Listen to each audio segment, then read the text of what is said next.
So we were talking about the detail about the Aryan peoples, how they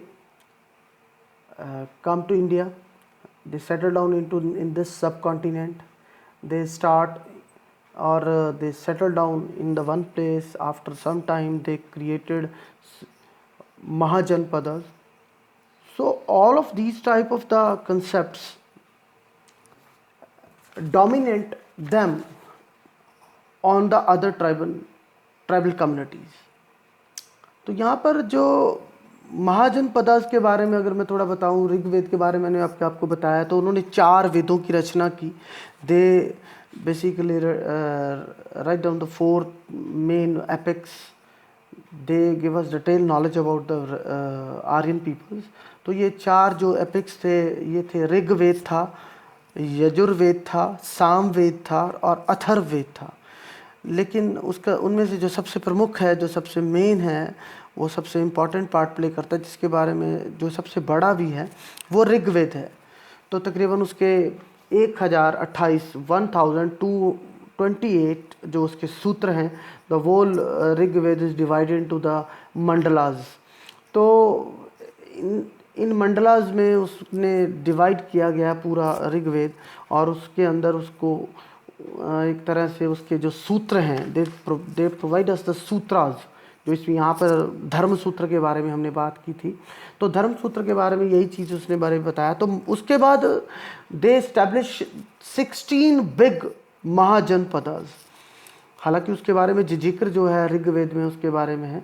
तो ये एक तरह से हमारे जो यहाँ प्रेजेंट टाइम में उनके जैसे शहरों के नाम होते हैं, वैसे ही जो बिग जो महाजनपदास थी उनके बारे में जो डिटेल उसके बारे में बताता है. तो लेकिन फिर भी उनमें से प्रमुख जो थी, कई ऐसी जो मेनली जो मानी जाती हैं, उसमें जहाँ पर मेनली जो एक तरह से महाजनपदा के रूप में उभरी.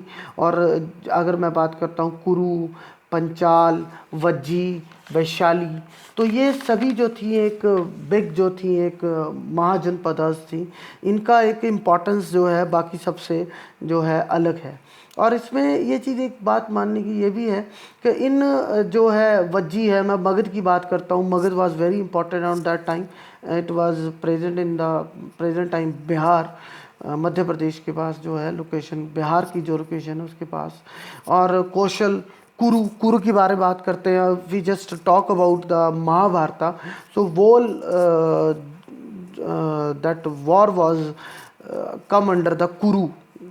It was a big mahajanapada.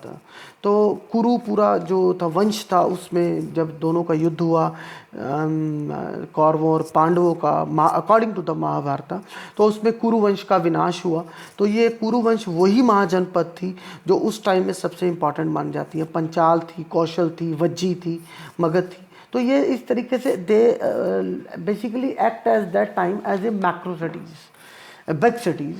तो उसके बारे में यहाँ पे बात करते हैं. लेकिन यहाँ पे जब हम बात करते हैं एनसीईआरटी की बुक की, तो टॉपिक जहाँ से शुरू होता है, जो मैंने आपको मतलब इसमें इन महाजनपदास के बारे में पहले से वो बताता है एक्चुअली इसका जो शुरू कैसे हुआ.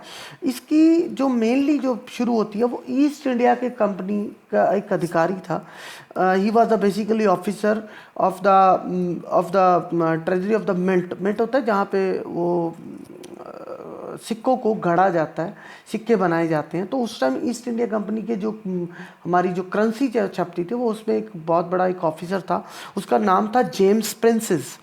तो उसने एक्चुअल में एक तरह से जो उस टाइम की मौजूद जो सिक्के हमें मिले हैं खुदाई के दौरान, वो उसके ऊपर जो अभिलेख थे, उनके ऊपर जो एक्चुअली लिखा गया था, खोद के इंस्क्रिप्टेड किया गया था, उन इंस्क्रिप्टेड किए गए लेखों को उसने एक्चुअल में सबटाइटल करना शुरू किया, उसको पढ़ने की शुरू किया. वो एक्चुअली उस टाइम की सबसे प्राचीन लिपियों में से एक थी, जिसको ब्राह्मणी या खरोष्ठी कहा जाता है.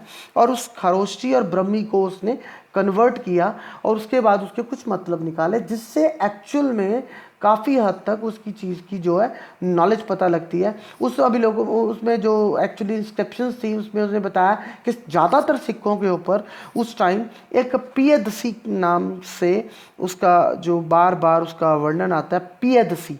तो पियदसी एक जैसे इसका मतलब होता है एक बहुत ही सुंदर मुखाकृति रखने वाला एक राजा का नाम। तो मेरे हिसाब से अशोक भी देखने में बहुत हैंडसम था, तो एक तरह से उसकी एक मनोहर मुखाकृति या उसकी एक शक्ल, सुंदर स्वरूप, उसका एक हैंडसम पर्सनालिटी का एक राजा, जिसके बारे में उसको पियदसी बार बार उसका तकरीबन काफ़ी हद तक उसके जो सिक्कों के बारे में ये चीज़ बताई गई है।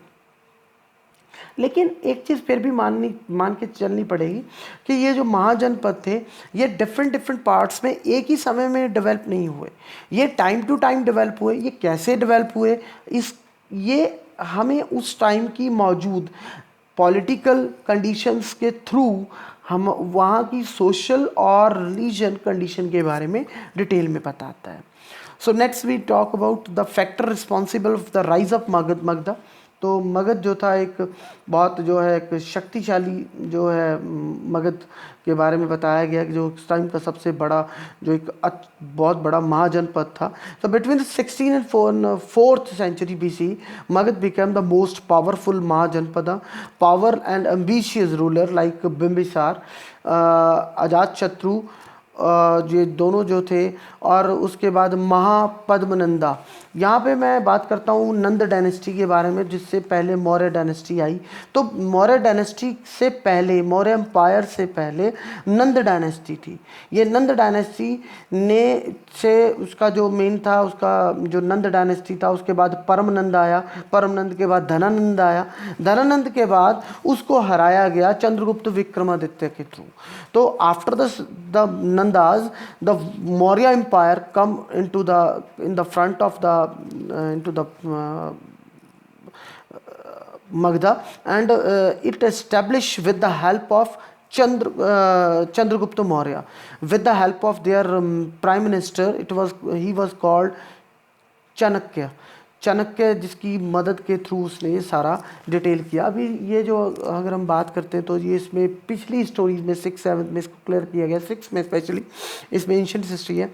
तो उसमें बताया गया कि मौर्य को जो संस्थापक थे वो कैसे उसने जो मैं बात कर रहा हूँ यहाँ पे चाणक्य की, चाणक्य ने कैसे उसकी मदद के साथ धनानंदों को हराया, नंद डायनेस्टी को ख़त्म किया, और उसके बाद एक बहुत पावरफुल एक डायनेस्टी को जन्म दिया जिसका नाम मगध में मौर्य एम्पायर के नाम से जाना जाता है।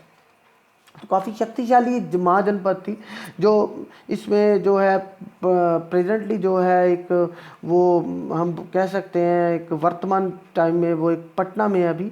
तो इसकी जो पहली राजधानी थी वो राजगृह थी, तो उसको बाद में उसने कन्वर्ट किया, वो पाटलिपुत्र में आया। तो ये सारी चीज़ें एक तरह से पहले उसमें क्लियर की गई हैं, लेकिन फिर भी यहाँ पे क्योंकि चंद्रगुप्त का लड़का बिंदुसार था, बिंदुसार का लड़का अशोक आया, अशोक को सबसे ग्रेट किंग माना जाता है क्योंकि उसकी कंट्रीब्यूशंस कई रीजन में काफ़ी ज़्यादा थी। तो ये सारी चीज़ें एक तरह से एक दूसरे को कोरिलेट करती हैं, लेकिन यहाँ पे फिर भी डिटेल में उसने इसी चीज़ के बारे में फैक्टर रिस्पॉन्सिबल वो मगध कैसे जो एक महाजनपद के रूप में उभरी, उसके क्या इंपॉर्टेंस थी, वो सारी बताई गई है। So powerful and ambitious rulers like Bimbisara, मैंने बताया आपको बिम्बिसार, और उसके बाद जो था अजातशत्रु महाजनपद में था। तो ये उसके बाद पद्मानंद आए, महापद्मानंद के बाद नंद आए, परमानंद, उसके बाद धनानंद आया, उसके बाद फिर मौर्य एम्पायर है। So availability of the iron enabled Magadhas to make the tools and weapons को। कारण ये था उसकी जो लोकेशन थी वो बिहार में थी, और बिहार की जो लोकेशन है उसके आसपास एक सारा जो एरिया था वो सारा माउंटेन से घिरा हुआ था, और वहाँ पे सबसे बड़ी बात है मिनरल्स निकलते थे। तो उनको टूल्स और वेपन्स के लिए सबसे बड़ी जो अवेलेबिलिटी थी एक रॉ मटेरियल की, आयरन की, वो बड़ी ईजी मिल सकती थी, जिस वजह से वो एक प्रॉस्पेरियस वे के साथ डेवलप हुआ। Availability of the elephants in forest constitute the importance part of the army. उसका कारण यह था कि आसपास में इतने जंगल थे, वहाँ से जानवरों को स्पेशली जो एलिफेंट्स को पाला जाता था और उसी को आर्मी में ट्रुप में यूटिलाइज भी किया जाता था। तो fertile soil provided the agriculture productivity, उसके साथ नेचुरली है उसकी जो सॉइल थी वैसे भी फर्टाइल मानी जाती है। Basically situated near to the some parts is situated into the northern plains and along of this one it is near to the northern plains, so that's why the land is very fertile here, so that's why the agriculture productivity is very good here. So Ganga and its tributary provide the mean of the cheap convenient communication. एक तो सबसे बड़ी बात है कि उसके अंदर transportation और कम्युनिकेशन का सबसे बड़ा अच्छा वे था। गंगा और उसकी ट्रिब्यूटरीज जो वहाँ पे थी वो उनको इरिगेशन के लिए भी वाटर सप्लाई करती थी और एक्ट करती थी एज ए कम्युनिकेशन और ट्रांसपोर्टेशन में भी, जहाँ से with the help of these rivers they transport their products from one place to another places.